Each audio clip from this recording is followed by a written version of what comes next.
যে কোনো অপ্রীতিকর পরিস্থিতি এড়াতে ঢাকা বিশ্ববিদ্যালয় এলাকায় সকাল থেকেই অতিরিক্ত পুলিশ বিজিবি মোতায়েন করা হয়। ক্যাম্পাস থেকে পুলিশ ও বিজিবিকে সরে যেতে আলটিমেটাম দিয়েছে কোটা আন্দোলনকারীরা।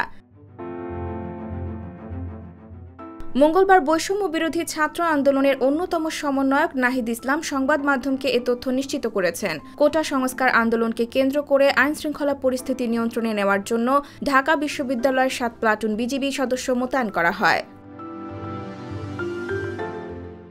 বুধবার সকাল থেকে বিজিবি সদস্যরা ঢাকা বিশ্ববিদ্যালয়ের সিনেট ভবনের সামনে অবস্থান নেন। মূলত অপ্রীতিকর ঘটনা এড়াতে ঢাকা বিশ্ববিদ্যালয়ের 7 প্লাটুন বিজিবি মোতায়েন করা হয়েছে।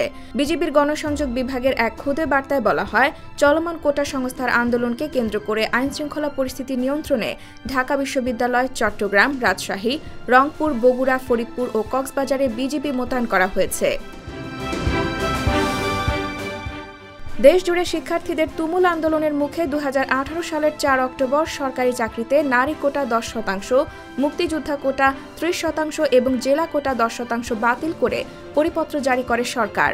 সেখানে বলা হয়েছিল, নবম থেকে 13তম গ্রেডের পদে সরকারি নিয়োগের ক্ষেত্রে মেধার ভিত্তিতে নিয়োগ দিতে হবে। ওই সব গ্রেডের পদে সরাসরি নিয়োগে বিদ্যমান কোটা বাতিল করা হলো। এ পরিপত্র চ্যালেঞ্জ করে রিট করেন মুক্তিযোদ্ধার সন্তান ও প্রজন্ম কমান্ড কাউন্সিলের সভাপতি ওহিদুল ইসলাম সহ 7 শিক্ষার্থী। এর পরিপ্রেক্ষিতে গত 5 জুন 2018 সালের জারিকৃত পরিপত্রটিকে অবৈধ বলে ঘোষণা করেন হাইকোর্ট।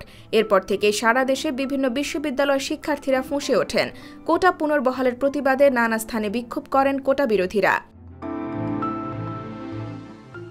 মঙ্গলবার দেশের বিভিন্ন স্থানে আবারও আন্দোলনকারীদের সঙ্গে পুলিশ ও ছাত্রলীগ নেতাকর্মীদের সংঘর্ষ হয়। এতে 6 জন নিহত হওয়ার খবর পাওয়া গেছে। আহত হয়েছেন শত শত শিক্ষার্থী।